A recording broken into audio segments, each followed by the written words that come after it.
jërë ngeen jëf ak tabaski gu nar a gàll góose mooy yot borom kër yu bari l'observateur ko bind ubbil yéenekaay bi juróomi fan moo dox suñu digg ak tabaski gi waaye daanaka lépp a yokk ci marché bi rawatina produit local yi nga xam ne ci réew mi la ñu jóge ne saakob soble mbay bi doon jar junni ak téeméer l'observateur ne nañu yéeg na léegi ba yegg ci ñaari junni yu manqué téeméer maanaam jóge na ci 5500 dem ba ci 9500 te yi seenu njëg yokk ci marché bi yéenekaay bi ne nañu yamu rekk ci loolu Moubarak Lo njiital bureau prospective économique du Sénégal di ñu wax ci l'observateur ne tabaski gu nar a doy waar moo ñuy xaar Momar Ndaw njiital Ascosen di ñu ci dolli ne li tax ba situation bi tar moo di commerçant yi ñoo yàkkamte événement am situation bi changé ba ñu mën cee jaare ngir dund ci kaw askan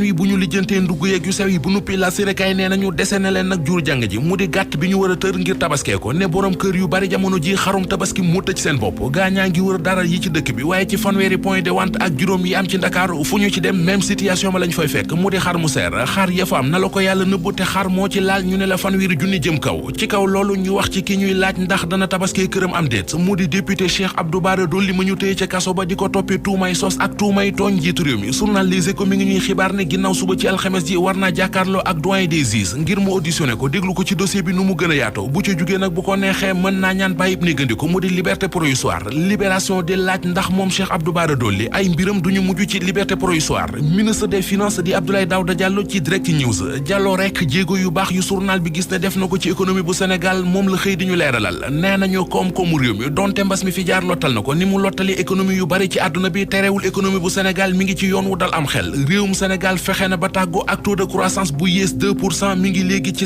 5,1% lépp ci yaakaar ji nag Direct News nee nañu mi ngi wékkee ci dooleel mbay mi dooleel càmm gi dooleel napp gi dooleel artisanat bi dooleel tourisme gi ak wàllu hydrocarbures yi CNP di conseil national du patronat journal L'Info nee nañu bég nañu lool ci li ñu dindi sanction yu ñu gàlloon ci kaw réewum Mali Le Témoin nañu moom kay bu leen fecc yomboon kon bëy di añaki gaayam dóor nañuy pooj ba seen xol sedd bég nañu ci dogalub CEDEAO bi ci Mali leeral nañu it li ñu yàqule ci embargo gi ñu embargo woon réewum Sénégal njiitam di Macky Sall ci Sud Quotidien yéenekaay bi nee nañu fu dëgër la taxaw ngir ñu respecté calendrier républicain bi ci jamono ji nga xam ne lu yées ñaari at moo dox suñu digg ak élection présidentielle yi li ko l'Observateur di ragalal mook waa këram di waa Benno Bokk Yaakaar ci élection législative yi ñu jëm moo di bukki bi leen mattoon ci élection locale yi mattaat leen ci législative yi Benoît Sambou ak Pape Mao Diouf di dalal xel yi ci biir l'Observateur comité électoral bu Benno Bokk Yaakaar ca département bu Tivaouane La Tribune nee nañu Mamadou Diagne Sy Mbengue la ñu tànn ngir mu doxal ko le mandat di ko dëggal ci xëtamu njëkk ba di ñu ci dollil ne moom Diagne Sy Mbengue ci unanimité la ñu ko tànnee ngir mu jiite comité électoral bu Benno ca Tivaouane waaye Yewwi Askan Wi Source A mi ngi ñuy wax ndaje di réunion bu am solo bu ñu war a amal tey ji ci talaata ji yéenekaay bi nañu ginnaaw ba ñu demee Casamance démb ngir doon masawu ji ak jaale ji mbokki ña fa lor woon ci manifestation ya fa amoon keroog fukki fan ak juróom-ñaar ci weeru juin tey ji Ousmane Sonko ak i gaayam war nañoo daje ngir waxtaan ci nu ñuy doxalee seen campagne électorale bi Benno Bokk Yaakaar mësuta ñàkk ay élection législative kàdduy Seydou Sané la ci xët mu njëkk Le Quotidien ma nga fay xamle ne moom ak Ousmane Sonko bokkuñu gis-gis ci doxalinu réew